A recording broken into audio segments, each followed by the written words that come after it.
All right, guys, so today we're going to take a look at xTool's paint pen for glass here. This is like a marking pen, and what we're going to do is coat the glass, and then we're going to engrave this using the F1 Ultra, see how well this little pen works. If you could read here, there's little instructions. It basically says shake vigorously, press the tip until you release air, and then press it gently on a scrap paper until the ink flows to the tip. And then after that, you can apply the ink evenly to the glass surface, allow for the coat to dry for 3 minutes, and then you can process the glass with a compatible laser. So like this case, the F1 Ultra. And after engraving, we're going to wipe that off, and it should show your results afterwards. So we're going to go ahead and shake this up. And we're going to get started and see what this does. And as you can see, this is a brand new pen. There's nothing showing up right now. And then we're going to just push this down, and we're going to wait until everything comes out.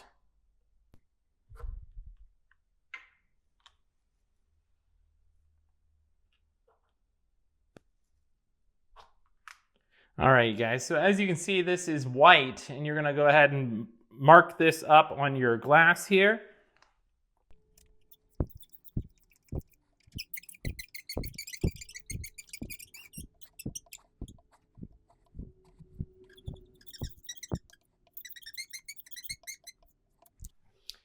All right, you guys, so I'm going to assume this is good enough. Like I said, I've never done this before, and it works best if you're pushing down while painting, in my opinion, instead of just going back and forth like I did at the start, and then I started pushing down when I went up and down with this stroke here. So we're going to let this dry for about 3 minutes, then we'll engrave. Obviously, I wasn't that great at doing it evenly, but you probably want to do this evenly, but we'll see how well this turns out once we actually engrave it here. All right, you guys, we're in the shop now, and as you can see, we went ahead and put the cutting tray down so we can not engrave onto our actual tray itself.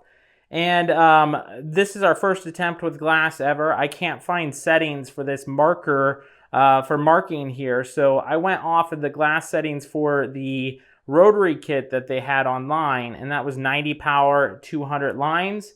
And that was for an SVG file. I also threw a bitmap file that I couldn't find any settings at all for, and I did a power variation between 80 and 90, so we'll see how that turns out.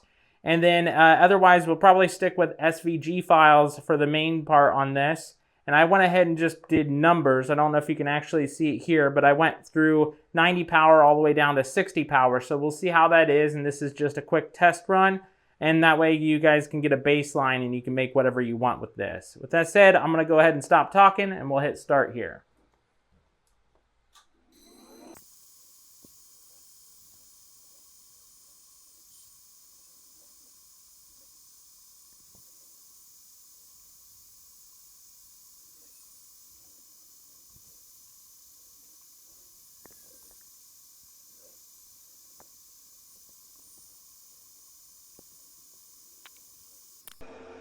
All right, guys, so now that you can see this is done, it looks great like this, but now we have to wipe it off and see what it looks like after. I don't really know what I'm expecting for it to look like after we wipe this off, but what I'm going to do is just wipe off the top area. I'm going to keep the bottom area so I can do more testing on this for a future video here. But overall, we'll see what this looks like. It looks like the deer may have been a little bit too dark, obviously. I think 90 power is way too much. Even 60 power looks the same as 90 almost. So we could probably do a lot more testing in the future with this, see how that turns out. But with that said, let's go ahead and wipe off the top, see what this looks like, and then you can choose a setting that works for you based on this video, and then we can do a follow-up video if need be. All right, you guys, so this is my very first attempt at the glass engraving. This is what it looks like. As you can see, there are little like striped lines in there. I don't know if that's from the glass itself, but most likely it's like these stripes here that you see throughout the glass where the layers are not consistent. So I don't know if you can get that consistent. I was kind of in a hurry just marking this and trying it for the very first time. But if you can take your time and then coat this evenly, I think this will be a consistent black color all the way throughout. It looks great, actually. Even with the stripes, it's cool that you can actually engrave on glass like this. I would stick with SVG files like these numbers here instead of like a bitmap file, because it just has no contrast in this bitmap whatsoever. That could be based on my settings here, or it could be the way that the marking on this works.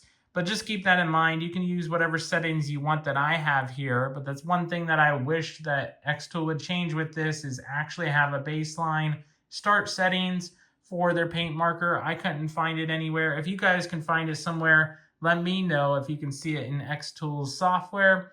But other than that, this is a quick look at what kind of results you can get just on your first go without even knowing any kind of settings.